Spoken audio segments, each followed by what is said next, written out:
I'm Michael Appel. It's Sunday morning and time for The Fix.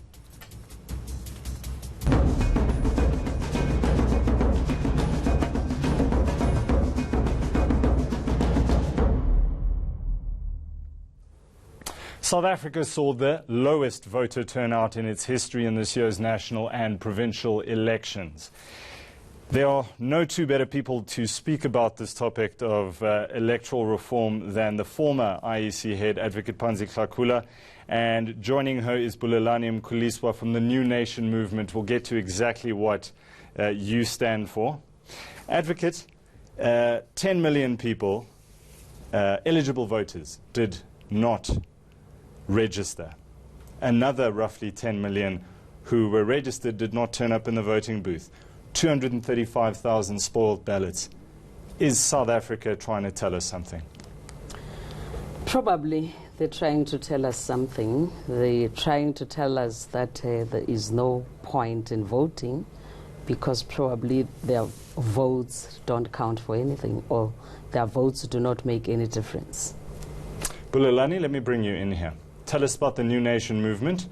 You're a non-partisan group that went to the Western Cape High Court, Judge Desai not approving what you stood for there. You've taken it to the Apex Court. What came out of that decision just 6 days before the elections?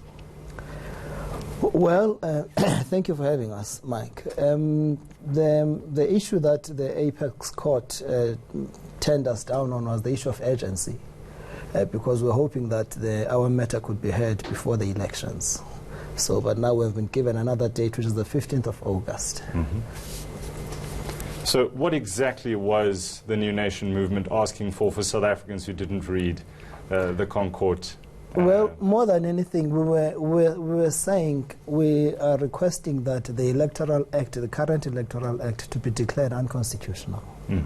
Because we believe that it is leaving out an element that could assist. It may not necessarily bring all the solutions to the issues that we have, but we think it could assist by bringing in, the independent candidates to come into that space just to dilute, the issue of the closed party list.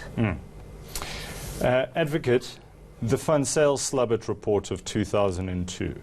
This is something you were intimately involved in 17 years ago. I'm going to ask you to cast your mind back to there. What were the main recommendations of the Van Labatt Report and what's happened to it?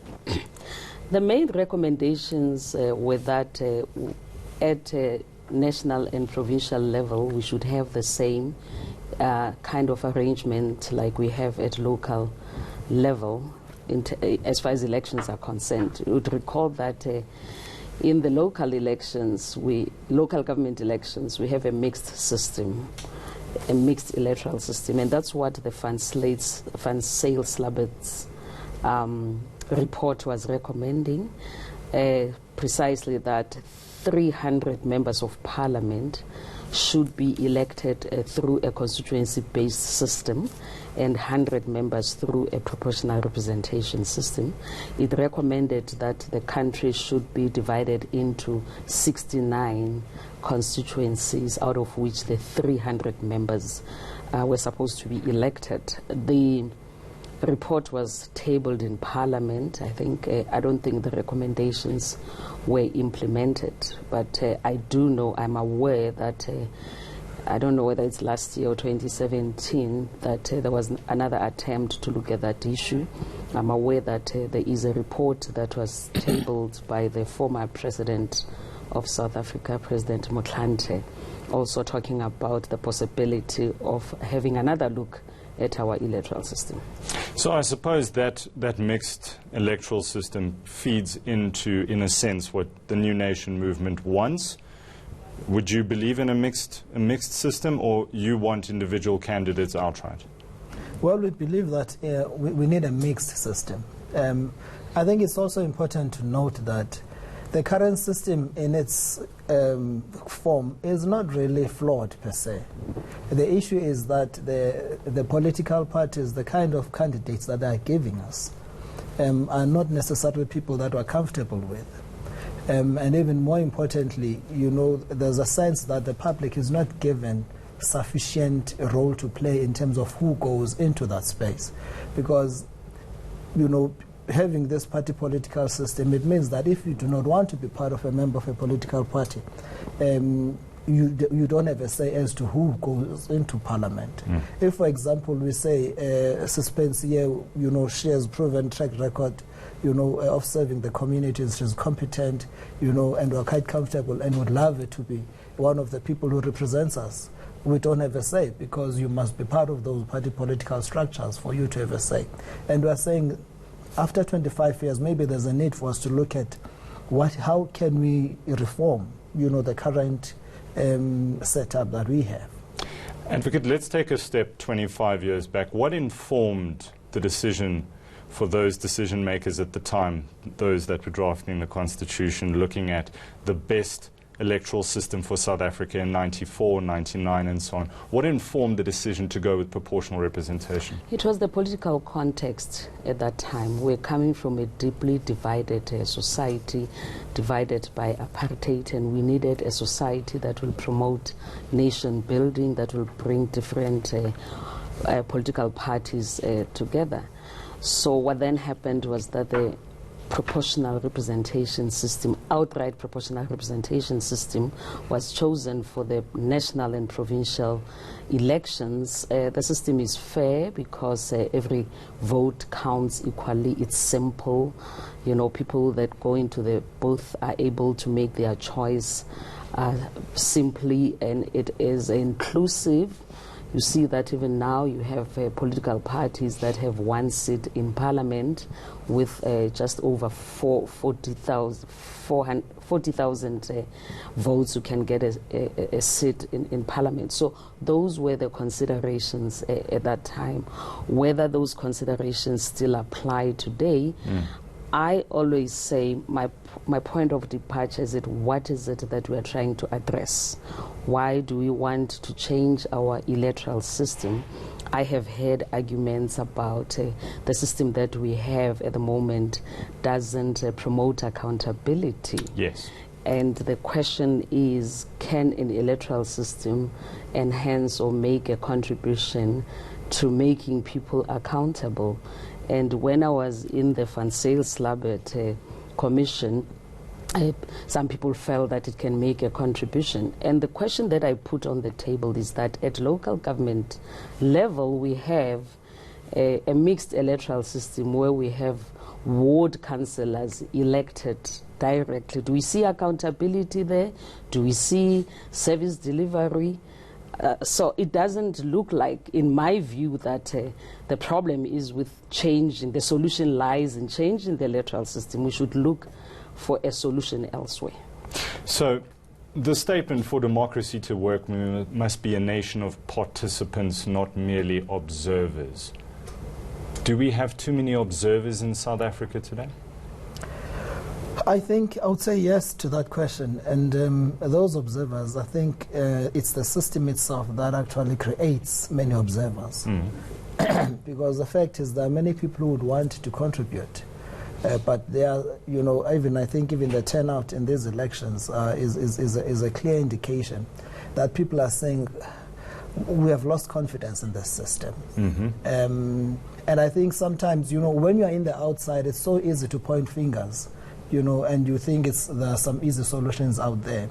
But the point is, if we could have a system that is going to encourage that interaction, that people to participate in terms of how can we resolve the issue.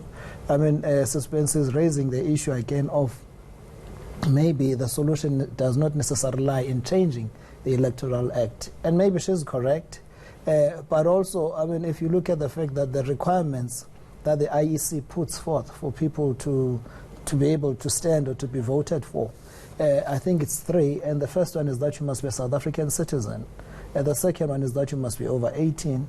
I think the third one is that you must not have been in jail or, or being arrested or having a criminal record. And I'm saying maybe that's part of the starting point.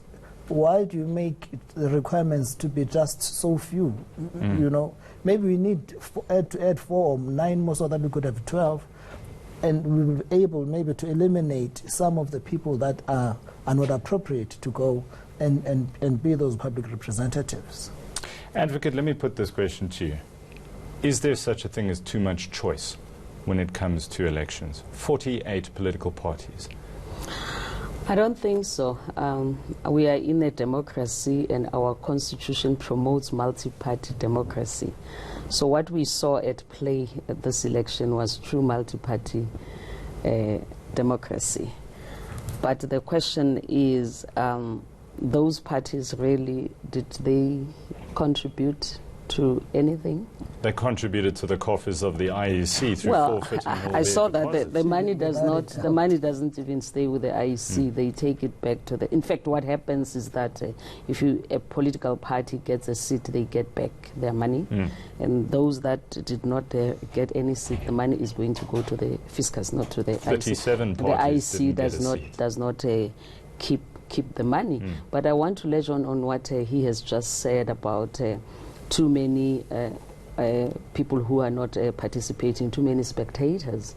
You look at local government elections once again in terms of voter turnout. You have a mixed system there where people can elect independent candidates, people can elect ward candidates. Look at the voter turnout there is even much lower than that of the national and provincial You're saying government. in the local government elections? Yes, the turnout is usually, it hovers around below 50 all the time. At least the highest that it has been, I think at one point it was 52%. So this reinforces my point that let's look for solutions elsewhere. Even what he is saying about the requirements for standing for elections, those requirements are in the Constitution. It appears to me that after this election that we have just had, the political parties and Parliament have to, do a debrief to say what is it that we have to fix or address in our body politic, in our democracy, in order to improve what we have. I think the electoral system can be looked at, but I don't think the solution lies there. Bulelani, let me put this to you. Is South Africa as a nation rather jaded about political parties and went into this election after some have called it the 9 wasted years of Jacob Zuma, a time in which we saw the erosion of law enforcement, SARS being eroded. You've seen a lot of institutions of government being turned against the very people they're supposed to serve, and certain families and entities benefiting from it. Do you see that play out in this voter turnout of 65-odd%, in that people are simply disillusioned not only with politics but with political parties that simply have too much power? Well, I would say yes to that question, and I mean, even our reason of existence as the New Nation movement, we were saying to ourselves, many South Africans have become masters in diagnosing issues, but very few were saying, how can I contribute? And I think out of that, we said, guys, let's come together. How can we contribute? Instead of pointing fingers at people to say political parties or Jacob Zuma, whoever, are doing this. The point of the fact of the matter is that we are the ones who put those political parties, in power. So I agree with you. And again, I mean, if I were to go back to what Spencer was saying earlier, even about the turnout at local government elections, I think South Africa is a maturing democracy. I mean, it's very young. 1994. Most of us were very excited. In 1999, we were still excited, and we really viewed the national and the provincial elections as the thing. But I think, I'm not sure if the stats would back me up here, but during the period of Jacob Zuma, I think that's when people began to say, hey, maybe we can start making a contribution even at local government elections. So I think there was a rise, even in the participation. And my sense is, these 2021 local government elections, we're going to see the highest participation, both in terms of the political parties, independent candidates, and even the turnout. Because I think people are beginning to say maybe there is somewhere where we can contribute. But certainly in these elections, I mean, I'm one of those people who did not vote because I was saying there's no one that I have any confidence in. you know, and I would never encourage people not to vote. But I think in this instance, there was a sense to say, guys, for me, I've lost confidence in the system. Something has to be done, you know. Advocate, last bite at the cherry for you. How do we reinvigorate the system? It's the only one we have at the moment, barring any significant legislative change that the New Nation movement is actually asking for. How do we reinvigorate what is at the moment a very lackluster system? I think political parties and the governing party in particular has to ask itself very, very pertinent questions about why are people disillusioned, why are people not participating.